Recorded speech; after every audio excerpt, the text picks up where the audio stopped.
It's Friday, September 6th, 2024. Welcome to episode 119 of the Alameda Postcast, an audio service of the Alameda Post. I'm your host, Scott Beeler. In this edition of the Postcast, a car accident shuts down Park Street and the Gong Cha Tea Shop. Grim July statistics from Alameda PD. City Council addresses housing at Alameda Point. Brian Wu remains undefeated in Oakland. A new steakhouse opens up. September is Preparedness Month. And Two Birds from Alameda adds to the flock. These stories and more on this episode of the Alameda Postcast. Our top story: as if the construction at Clement weren't enough, motorists had to deal with another disruption to Park Street on Thursday morning.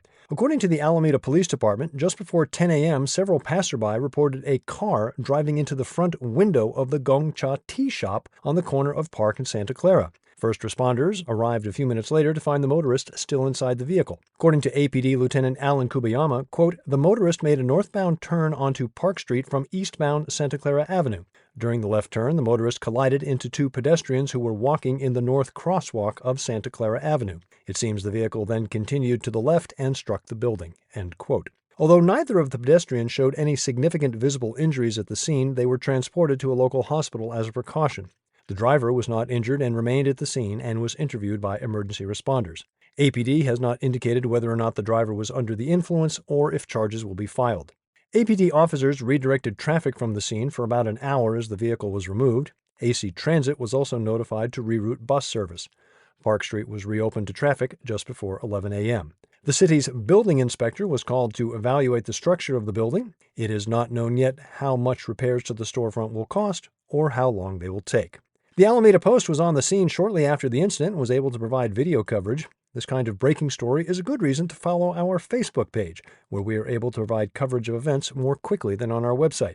To take a look at that video, find Adam Gillett's article at alamedapost.com/news. Alameda police have released July's crime statistics, and unlike pretty much every other month, this time we have to talk about homicides. Alameda recorded its first homicides of 2024. We are all familiar with the mass shooting on July 10th that claimed the lives of 5 family members. Additionally, 2 bodies were discovered at a Bay Farm home later in July in what appears to be a murder-suicide. In a city that routinely records 0 homicides in a year, 7 violent deaths in a month is certainly an outlier. Vehicle theft remains stubbornly high and for the first time since February eclipsed the 100 mark with 106 reported thefts. APD is offering a limited quantity of free steering wheel locks at their headquarters on Oak Street. Catalytic converter thefts jumped from 12 to 22. In some good automotive news, collisions were down to 59, a 6-month low, and recovered stolen vehicles rose to 93.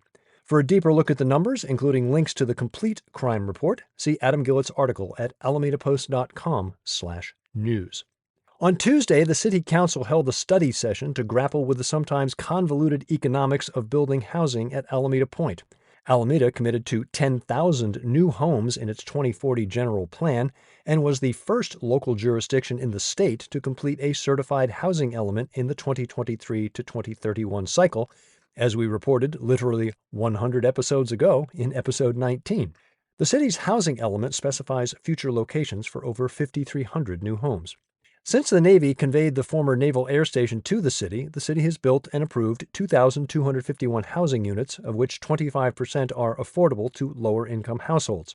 Construction of 2 significant master-planned developments, Site A and West Midway/Reshape, has begun, and there is room for yet more housing with an additional 129 acres zoned for residential development, mixed use with residential, or adaptive reuse with residential. Whenever we start talking about lower income, it's definitely a relative term. In Alameda County, low income for a family of 4 is $120,800. And after years of underbuilding, we're in the middle of a nationwide housing crunch. Inflation, increased labor and insurance costs, high interest rates, and limited capital have almost entirely halted new multifamily housing construction. And Alameda Point has its own challenges, including necessary infrastructure upgrades, the city's fiscal neutrality policy, and something called the Excess Housing Unit Fee. That fee was from an agreement formed when the base was turned over to the city. It was agreed that if the city built more than 2,011 initially planned housing units, it would compensate the Navy with a per-unit fee to help subsidize expenses like remediation. That fee was $50,000 per unit tied to the home price index. Now, that figure sits at $104,000 per unit.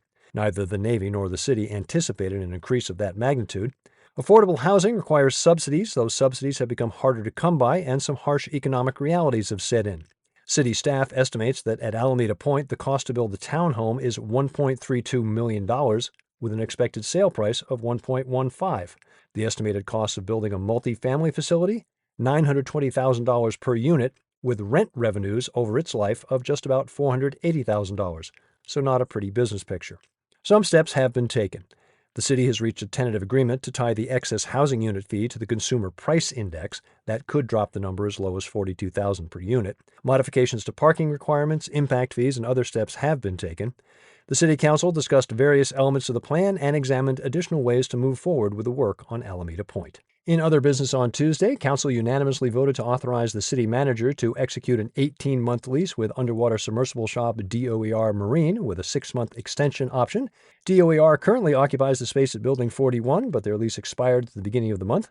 The space across from Almanac Brewery is a desirable one for the city to sell, but that turnover is currently caught up in the remediation problems with PFAS chemicals nearby. As you can imagine, lots of moving parts involved in the ongoing revitalization of Alameda Point. I've touched on a few highlights here, but to take a closer look, including maps and graphs, see Karen Jensen's article at alamedapost.com/news. Coming into Thursday's matinee against Oakland, Alameda's Brian Wu had yet to allow a run in 4 starts against the A's.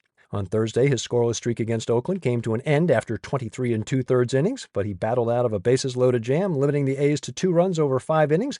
He left the game with a 4-2 lead, and Seattle's Luke Raley smacked a 2-run homer in the top of the 9th to pad that lead. That turned out to be the difference maker, as Mariners closer Andres Munoz surrendered a 2-out, 2-run shot in the bottom of that frame before recording the final out for a 6-4 Seattle win. Brian's final line, 5 innings pitched, 8 hits, 2 earned runs, 6 strikeouts, and no walks. His ERA rose slightly to 2.36. He's now 7-2 with 9 no decisions. It might not have been the 6-inning, 2-hit gem that he threw in Oakland back in June, but sometimes the ones you have to battle for are even sweeter. Next up for Brian, back in Seattle Wednesday night against the Padres. Alameda, really a great place to be a foodie. From food trucks to fine dining, there really is something for everyone, and now there's a new restaurant in the mix from some old friends. Moxie's Steakhouse, open on Park Street. Owner Christopher Seawald and Chef Donna Meadows were the team behind the Little House Cafe on Blanding. Despite its unmistakable architecture and loyal customers, Little House never really took off. After Little House closed, Seawald told Meadows he'd like to open a restaurant with her as the head chef. As Donna told the Post, quote, "I hemmed and hawed about it for a long time because Alameda is a really hard little city. It's very old school in a lot of ways, and being an Alamedan, I understand it. And then one day I was like, you know what Alameda people like? They like steak and potatoes." End quote. And so Moxie's was born. Occupying the old Angela space at 1640 Park Street, you could describe the decor as contemporary meets speakeasy. Take a look at Moxie's and learn more about what went into its creation with Kelsey Gore's article at alamedapost.com/features. Some quick hit items. September, Preparedness Month. In our news section, Sandra Pylon lets you know how you can become part of our community emergency response team. This is also the season for West Nile virus, and we've got tips on how you can keep your property from becoming a breeding ground. You'll find those tips in our features section. Walking History Tour resumes this weekend. Check out the Gold Coast West End with Dennis Evanosky and Adam Gillett this Sunday or next Saturday. Details at alamedapost.com/tours. As always, bone up on your history beforehand with Dennis's article, Gold Coast is a Microcosm of Alameda History at alamedapost.com/history. Would you like to join the Post as a writer? We're looking to add a general assignments reporter to our freelance roster. If you're interested, send a resume and 3 writing samples to our managing editor, Kelsey Gores. Her address, KELSEY@alamedapost.com. Shout out to our cartoonist, Brees. He's added some new birds to the flock. Find out what the pigeons are up to in the latest installment of 2 Birds from Alameda. Find that in our opinions and editorials section. Looking for something quirky to do next week? How about owning a piece of the old Golden Gate Fields horse track? Head over to grafeauction.com. That's GRAFE auction.com. Search Golden Gate. Lots to talk about this week, so check out 94501.info for a complete list of weekend events. Thank you for your support of local news for Alameda. Remember, find us on all the usual social media outlets, and don't forget to subscribe to us on Apple News. Find the Postcast wherever you get your podcasts, or simply tell your smart device to play the Alameda Postcast podcast. I'm Scott Peeler, back next Friday with episode 120 of the Alameda Postcast.